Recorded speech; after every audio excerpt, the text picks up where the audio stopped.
አሁን ከዚህ ከዘመናዊ አኗኗር ጋር ተያያዘ አንዱ ችግር ስልኮቻችን ናቸው። ዳናወራ ምግብ ቤት እንገባና ስልኮቻችን ላይ እንሆናለን። የተሰባሰብነው ሰዎች በሙሉ አይደለም አራ አንዳንዴ ስልካችሁን ዝጉና ሲናወራ ይባላል እና ይሄ የዓለም ሁሉ ችግር ሆኗል። እና ፈረንሳይ ውስጥ የተለያዩ ሬስቶራንቶች ሐሳቦችን ያመጡ ነበሩ።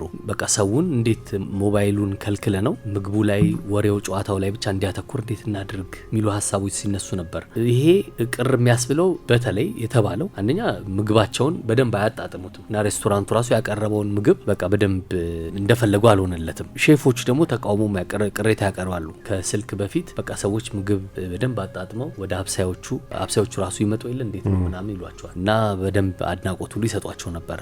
አሪፍ ነው ምግቡ እንደዚህ። አሁን ይሄ በጣም እየቀነሰው ነው ተብሏል። ሰው በደንብ አያጣጥመው። ለመታዘዝም ደግሞ ችግር ነው እንደሚሉት ባለ ሬስቶራንቶቹ አስተናጋጆች ሲሄዱ ወይ ስልክ እያወሩ ነው ወይ ይጨርስ ስልኩን ብለው ይመለሳሉ፣ ወይም ደግሞ የሆነ ነገር ኢሜይል እየመለሱ ሊሆን ይችላል ብለው በቃ ይሄ የስራ ጊዜያቸውንም እየተሻማባቸው ነውና ግን አንድ ፔቲ ፕላ ደ ማማማ የሚባል አንድ ሬስቶራንት ዘው ፈረንሳይ ትንሽ መንደር ውስጥ ያለ ትንሽ ከተማ ውስጥ ያለ ሬስቶራንት ነው። እሱ ግን ሙሉ በሙሉ ከለከለ። በቃ አልፈቅድም ብሎ እና በር ላይም ተለጥፏል። ደውለህም ቦታ ልታሲዝ ከፈለክ አስቀድሞ ይነግሩሃል፣ ክልክል ነው ይላሉ። ይሄን አደረግነው የሚሉት የሬስቶራንቱ ባለቤት የዛሬ 6 ዓመት ነው የቫለንታይንስ ቀን ላይ ዛ ሬስቶራንቱ ላይ 7 ጥንዶች ነበሩ እና 7ቱም ስልኮቻቸው ላይ ነበሩ 14ቱም ማለት ነው። እና ባለ ሬስቶራንቱ መሀል ሆኖ ከዛሬ በኋላ ቫለንታይንስ ቀን የመጨረሻ ቀን ነው አልሰራም፣ ምክንያቱም በዚህ ቀን ካላወራችሁ መቼ ልታወሩ ምን አይነት ሱስ ነው ይሄ እና እንደውም ከነጭራሹ ስልክ ምን ከለክልበት ነገር እንፈጥራለን ብሎ ተናገረ።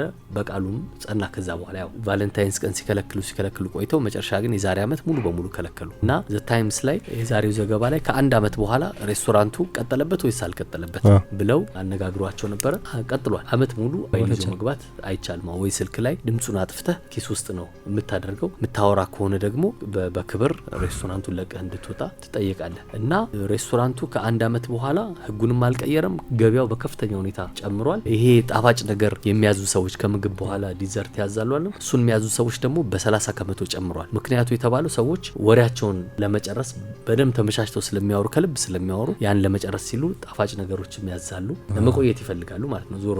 ስለዚህ የሚሰራ ሆኖ ተገኝቷል ማለት ነው። እና ባለ ሬስቶራንቱ ሲጠየቁ ምንድነው የሚያስቸግራችሁ ሲባል ብዙ ሰው አያስቸግርም፣ ህጉን አምኖበት ነው የሚገባው። ከ65 ዓመት በላይ ያሉ ሰዎች ናቸው ብዙ ጊዜ ፈተና የሚሆኑብን። እሱ ደግሞ የሚሉት እናንተ አታዙኝም፣ በቃ ማድረግ የምፈልገውን ራሴ ያደርጋለሁ የሚል ነገር አላቸው። እንዲህ የሚሉትን ያው አንዳንዶቹን ህጋችን እንደሆነ እነግራለን፣ የሚያስቸግሩትን ያባረርናቸውም አሉ ብለዋል። ስለዚህ ይሰራል ማለት ነው። ኢትዮፒካሊ